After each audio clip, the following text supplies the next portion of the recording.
jamaah, alhamdulillah. Alhamdulillahirabbil alamin. Kembali lagi di Islam itu Indah, jamaah yang di rumah yang baru bergabung, kita ingatkan lagi. Tema kita pagi hari ini adalah wahai suami, mampukah setia di samping istrimu. Nah ini yang luar biasa ya, bicara tentang suami-suami setia. Tapi gini, ini ada pertanyaan nih Pak Kiai, mohon izin ya sebelumnya ya. Seperti apa tadi yang hampir saya sampaikan sama persis dengan yang sebelum iklan tadi. Ini dari pertanyaan dari Instagram, dari hamba Allah nih. Assalamualaikum Ustadz. Saat ini kesetiaan suami saya sedang diuji oleh mertua yang melainkan ayah saya sendiri dan saudara-saudara saya. Karena suami dianggap telah gagal menjaga saya. Saudara saya merasa dia melihat suami saya selingkuh, padahal hari itu suami sedang di kantor dan saya langsung dijemput paksa oleh ayah saya.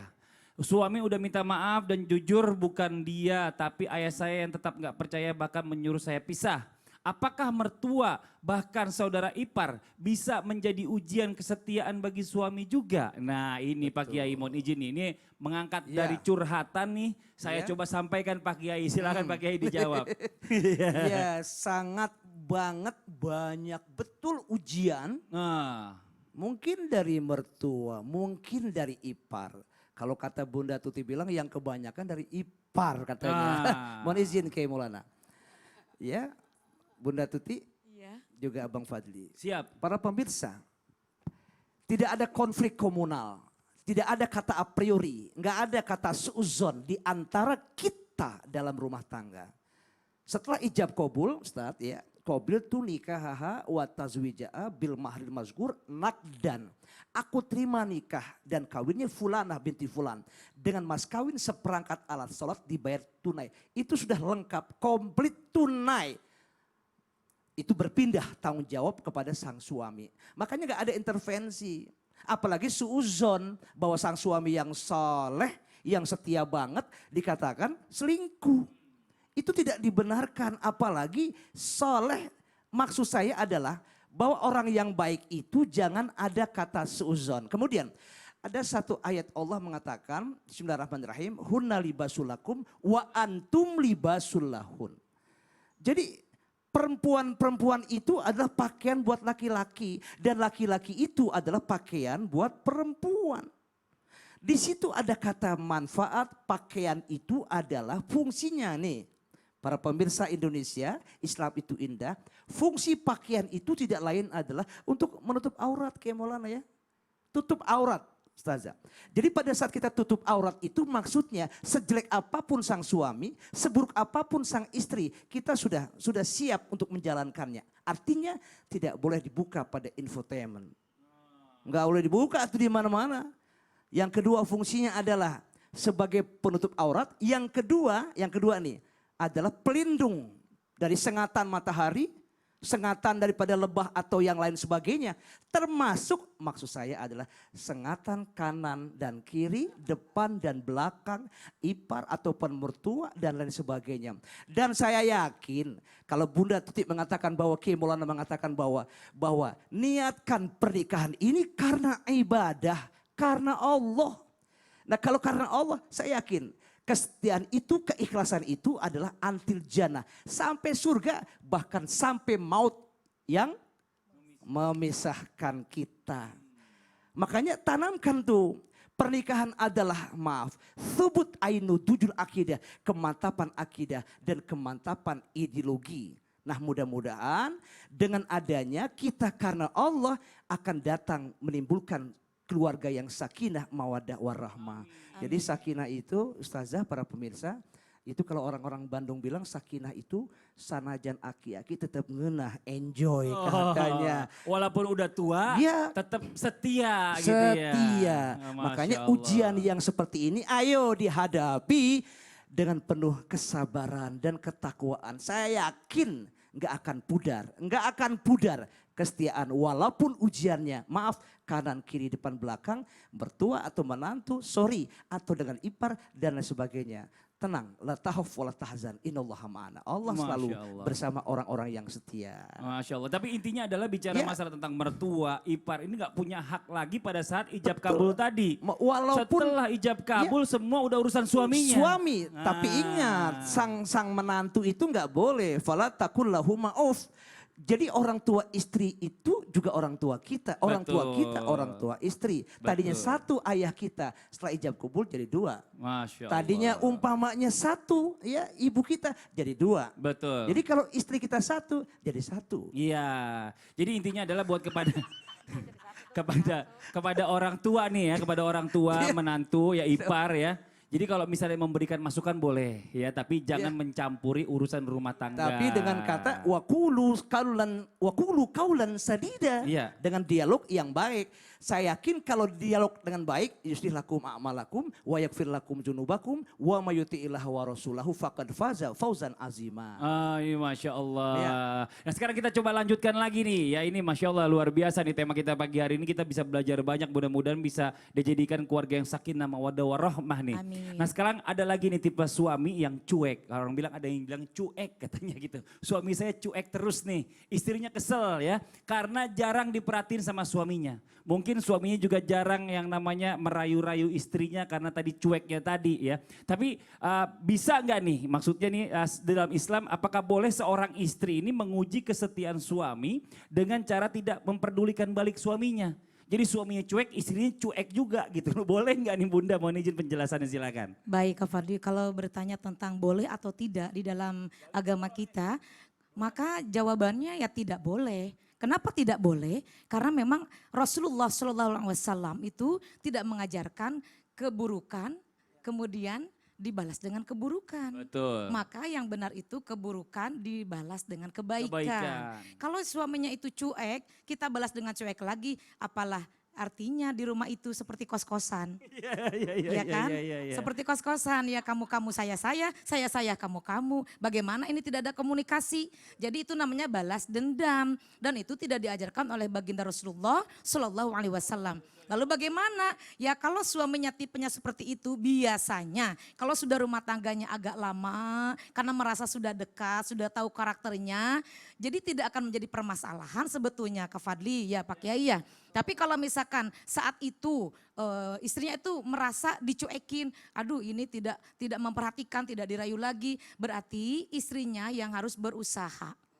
Harus berusaha untuk komunikasi. Kalau suaminya cuek, jangan ikut-ikutan cuek. Ya kita juga sebagai perempuan harus menyapa. Artinya kita juga bisa dengan bercanda. Nah bisa aja kan dengan istrinya ketika pulang dari mana-mana Siti Aisyah radhiyallahu anha itu kan kadang-kadang duduk di pahanya, mohon maaf ya. Bermesra-mesraan Iya. jadi yang mancing istrinya. Iya, kemudian bercengkrama, berkomunikasi. Artinya ketika kita sudah berumah tangga itu kan untuk mencari ketentraman, ketenangan jiwa, ketentraman hati gitu kan. Kalau kita sudah punya pasangan berarti kita tidak sendiri lagi. Maka dengan siapa kita bisa mencurahkan perhatian. Maka ketika kita berumah tangga harus pol-polan. Suami pol-polan perhatikan istrinya. Istrinya juga pol-polan. Kalau salah satu ada di keduanya tidak memperhatikan, yang satu langsung berpikir barangkali suaminya sedang capek. Jangan dilawan dengan cuek lagi. Justru itu kesempatan ladang amal seorang istri ketika suaminya tidak memperdulikannya. Di situ cari celah. Mencari kebaikan itu ternyata tidak jauh-jauh di dalam rumah tangga sendiri. Dengan suami sendiri insya Allah akan mendapatkan kebaikan. Bagaimana caranya? Ya kita kan sudah tahu karakter suami. Kita sudah tahu watak suami. Bagaimana agar ada satu komunikasi. Bisa dengan secara tidak sengaja, Bang. Lagi apa sih? Lendotan. Suami lagi main game, ikut aja. Ustaz Maulana bingung, lendotan apa Bunda? Lendotan itu. Maksudnya lendotan itu megang suaminya. Iya gitu kan sama suami nggak apa-apa, justru Iya. ibadah kan ya Pak Kiai. Bergelantungan. Artinya kalau dengan suami kan itu berpahala. Jangan udah diem, istri juga diem, kamu diem saya juga diem. Itu tidak boleh begitu. Betul. Karena walau bagaimanapun tujuan pernikahan itu adalah menyatukan dua kekurangan. Istri pasti punya kekurangan, suami juga pasti punya kekurangan. Dua kekurangan disatukan menjadi kesempurnaan. Masya Allah, jadi Iya saling kan? mengisi satu sama Saling lain. mengisi, justru dengan menikah kan kita makanya harus ta'aruf. mengetahui bagaimana karakternya. Kalau kita menerima, saya siap menerima kekurangan calon pasangan saya. Dan saya memilih, maka menikah itu kan memilih. Memilih sesudah kita bermunajat kepada Allah, meminta beristikharah kepada Allah, apakah ini benar, apakah ini saya siap, dan kalau siap saya akan terima. Amin. Konsisten dengan Masya apapun Allah. segala kelemahan dan kekurangan. Jadi pada saat ijab kabul itu saya terima nikahnya, Nah. saya terima kekurangannya dan Betul. kelebihannya, begitu sekalian. ya, Termasuk Kiai, cuekin benar ya? juga. Oh ini Masya Allah luar biasa. Nah sekarang nih buat guru-guru kita mohon izin nih, kita mau kasih kesempatan juga buat jamaah yang mau curhat online yang sudah mengirimkan pertanyaannya ke email Islam itu Indah. Nah sekarang kita coba menghubungi nih, apakah sudah tersambung? Assalamualaikum, selamat pagi. Halo, Waalaikumsalam, selamat pagi. Iya silakan ibu curhatnya, mohon izin. Iya, perkenalkan Pak Ustadz, saya dari hamba Allah dari Jayapura, Papua. Iya Masya Allah. silakan ibu. Di sini saya mau curhat Pak Ustadz. Saya kan menikah dari 2018, belum dikaruniai anak. Iya. Nah, di sini saya baru tahu saya nikah selama 2 tahun. Setelah 5 bulan saya baru tahu kalau suami saya seorang ini kayak main judi begitu Pak Oh Ustadz. suka penjudi, ya terus? Nah, di situ dari 5 bulan saya menikah itu saya sudah istilahnya sudah nutupin aib dia di keluarganya, istilahnya saya nggak mau cerita kemana-mana tentang dirinya sebenarnya begitu. Nah terus kebetulan dia juga di sini juga seorang ternama juga sih. Terus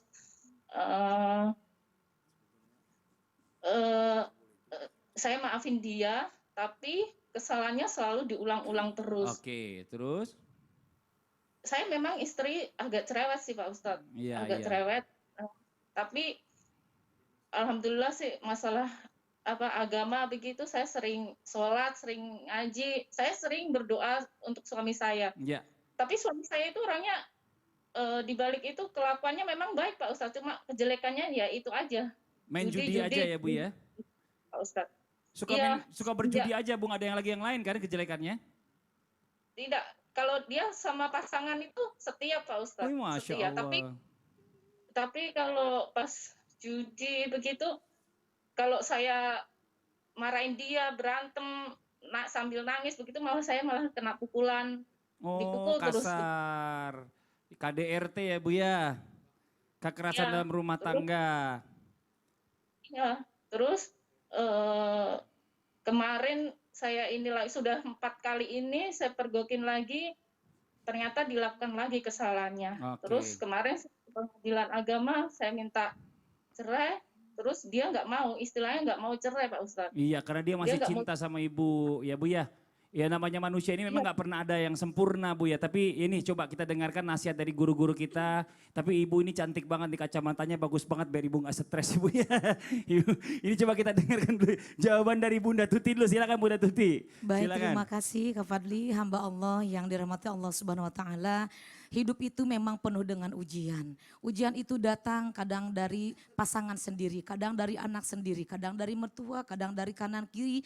Dan itu adalah merupakan takdir daripada kita yang sudah Allah berikan kepada kita. Karena Allah berikan ujian pasti akan sesuai dengan kadar ukuran kemampuan kita. Maka di dalam pernikahan jikalau suami seperti itu, mohon maaf, mohon izin Pak Kiai ya, berarti itu suami kan kalau ada perempuan yang tidak taat kepada suami, namanya perempuan wanita yang nusyuz. Tapi kalau seperti ini berarti di dalam ilmu fikih termasuk suami yang dayus ya. Karena memang sudah melanggar apa dari yang Allah aturkan jangan dilakukan, terus menerus dilakukan. Jadi tobatnya cuma tobat sebentaran, ntar melakukan tobat lagi. sambel. Nah itu kan jadi istri juga merasakan kesal. Betul. Wajar, itu normal karena tidak mau suami itu berada atau melakukan hal yang dilarang dalam agama kita. Kemudian bagaimana sikap kita? Di dalam agama kita, kalau kita sudah menasehati dan tidak bisa untuk diperbaiki, ada hak perempuan untuk melepas ikatan pernikahan. Jikalau itu semakin menyiksa. Iya. Kalau misalkan kita sabar dan bertahan, kita menunggu kepada hidayah daripada Allah, kita doakan terus, masih mau melanjutkan, lanjutkan. Insya Allah. Nah Ya, coba Pak sekarang Kiai. kita dengarkan Pak Kiai juga, disilakan sarannya Pak Kiai. Ya, terima kasih. Terutama ibu yang mendapat ujian tetap bersabar dengan penuh akhlakul karimah. Adakan approach filosof kepada sang suami. Saya yakin suami itu akan cepat dan sadar. Amin. Kemudian yang kedua, ada Allah mengatakan berfirman, Bismillahirrahmanirrahim, wa ashiruhunna bil ma'ruf. Hendaknya pergaulilah istri nih bagi laki-laki dengan kema'rufan. Amin dong. Amin. Diam-diam saja, kema'rufan. Nah kema'rufan itu tidak lain adalah ada qaulun bil ma'ruf, ucapan juga ucapan yang ma'ruf, tidak boleh menyakiti hati. Sang istri perempuan itu ibarat gelas-gelas kaca. Kalau udah pecah hatinya nggak bisa disambung, walau bisa disambung tapi retak, susah nanti akan kembali lagi. Yang kedua, ya qaulun bil ma'ruf. Yang kedua adalah wa nafaqatun bil ma'ruf, jangan hasil judi. Nafkah yang ma'ruf, nafkah yang halal. Kenapa? Karena dibawa untuk makan, kemudian jadi darah daging, jadi sperma dan ovum bersatu, jadi anak. Jangan salahkan anak kalau itu anak nakal. Kemudian watarbiyatun bil ma'ruf. Qaulun bil ma'ruf, wa nafaqatun bil ma'ruf, watarbiyatun bil ma'ruf. Tarbiyah juga pendidikan yang ma'ruf. Amin dong. Amin. Karena ma'ruf Ya. di sini mohon izin ma'ruf harus diaminkan insya Allah. Amin, amin, ya Allah. Mudah-mudahan berkah tarbiyah itu pendidikan yang good. Makanya perempuan laki yang baik, a good husband makes a good wife. A good wife is a good price for husband. Itu buat Amin. orang-orang sakinah, mawadah warahmah. Masya Allah. Maaf Ya, ya. buat ibu ya terima kasih banyak curhatnya. Ya ini kan suaminya cinta banget sama ibu sampai nggak mau ibu tinggalin. Ya doain aja ya bu ya. Jangan pernah bosan, jangan capek ya. Benar. Insya Allah Allah Iya. kalau mau kasih hidayah itu bu bisa aja cepet. Ya kan Iya. Allah yang maha Amin. membolak-balikan hati Iya. kan gitu. Benar ya bu ya? Betul. Ibu makasih banyak ibu curhatnya. Pak, terima kasih semuanya. Iya makasih Iya. banyak. Assalamualaikum ibu. Assalamualaikum warahmatullahi wabarakatuh. Amin. Iya, mudah-mudahan Ibu puas tadi dengan jawaban dari guru-guru kita karena sudah panjang banget nih. Nah Ustadz Maulana nih, saya punya pertanyaan buat Ustadz Maulana. Apakah kesetiaan bisa dilihat dari pergaulan suaminya dan juga isi dari handphonenya? Mau tahu? Mau tahu? Mau tahu? Mau dong. Kita akan dong. bahas sesaat lagi gimana. Apakah kesetiaan itu dilihat dari isi dompet? Tunggu dulu. Isi handphone. Iya, iya. Setelah yang satu ini. Setelah yang satu ini, jangan kemana-mana, tetap di Islam itu indah. Jamaah, oh jamaah, alhamdulillah. Masya Allah.